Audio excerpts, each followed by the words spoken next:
తెలంగాణలో సంచలనం సృష్టించిన ఫోన్ ట్యాపింగ్ కేసులో కీలక పరిణామం చోటు చేసుకుంది. మాజీ డీసీపీ రాధాకిషన్ రావు ఈ కేసులో A4గా ఉన్నారు. అయితే ఈ కేసులో రాధాకిషన్ రావుకు నాంపల్లి కోర్టు మధ్యంతర అనుమతి ఇచ్చింది. తన తల్లికి అనారోగ్య సమస్య కారణంగా బెయిల్ ఇవ్వాలని రాధాకిషన్ రావు కోర్టును కోరారు. ఇవాళ ఉదయం 11 గంటల నుంచి మధ్యాహ్నం 3 గంటల వరకు కోర్టు అనుమతి ఇచ్చింది. కరీంనగర్లో ప్రైవేట్ హాస్పిటల్లో రాధాకిషన్ రావు తల్లి చికిత్స పొందుతున్నారు.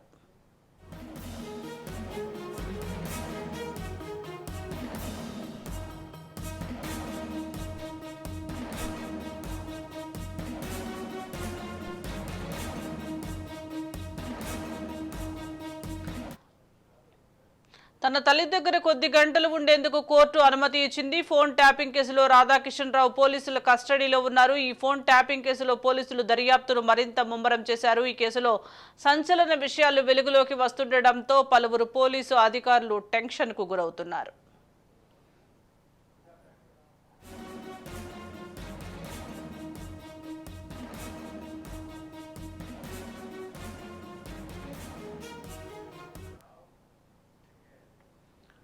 దీనికి సంబంధించి మరింత సమాచారం మా ప్రతినిధి ఫణిరాజ్ అందిస్తారు. ఫణిరాజ్,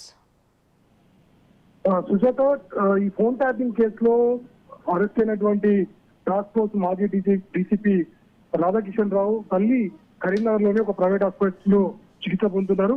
గత కొంతకాలంగా ఆమె పార్కిన్సన్ వ్యాధి తో బాధపడుతున్నారు. అయితే కొంతకాలంగా అక్కడి పోలీసుల అదుపులో ఉన్నటువంటి రాధాకిషన్ రావు తన తల్లిని పరామర్శించడానికి ప్రత్యేక అనుమతి ఇచ్చింది. దీంతో 11 గంటల సమయంలో ప్రత్యేక బృందం పెద్ద ఎత్తున భద్రతా బలగాల మధ్య తీసుకొచ్చి తన తల్లిని పరామర్శించడానికి ఇక్కడికి కరీంనగర్కి తీసుకొని రావడం జరిగింది.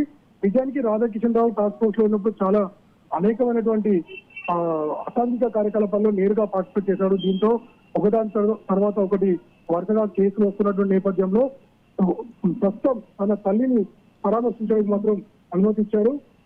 హైదరాబాద్ అక్కడ ఉన్నటువంటి చెంచల్గూడ జైలు నుండి నేరుగా తీసుకుని వచ్చి ఇక్కడ ప్రైవేట్ హాస్పిటల్ ట్రీట్మెంట్ తీసుకుంటున్న మన తల్లిని పరామర్శించిన తర్వాత తిరిగి హైదరాబాద్ తీసుకెళ్లే ప్రయత్నం చేస్తున్నారు పోలీసులు. అయితే గతంలో కాకుండా ఇది నాన్ లోకల్ కేసు, అంటే తన విచారణ అంతా కూడా హైదరాబాద్ లో జరుగుతుంది. సో కరీంనగర్ లో వస్తున్నారు కాబట్టి పెద్ద ఎత్తున ఇక్కడ భద్రతా ఏర్పాట్లు చేయడం జరిగింది. నిజానికి రాధాకిషన్ రావు కనుక పూర్తి వివరాలు ఇచ్చినట్లయితే చాలా మంది గత ప్రభుత్వ నాయకులు ఎవరైతే ఉన్నారో వారు మరింత ఇరుకున పడే ప్రమాదం ఉంది. ఇటువంటి పరిస్థితుల్లో అతనికి భద్రతా పరంగా పూర్తి స్థాయిలో ఇక్కడ ఏర్పాటు చేశారు. ఇక్కడ పరామర్శించిన తర్వాత 3 గంటల సమయంలో తిరిగి అతన్ని తీసుకెళ్లనున్నారు. సో ఈ A4గా ఉన్న ఈ నిందితుడు ప్రస్తుతం ఉన్నటువంటి ఈ పరిస్థితుల్లో బయటకు వచ్చే అవకాశం లేదు కాబట్టి టెంపరీగా మాత్రం తన తల్లిని పరామర్శించడానికి కోర్టు అనుమతి ఇచ్చింది.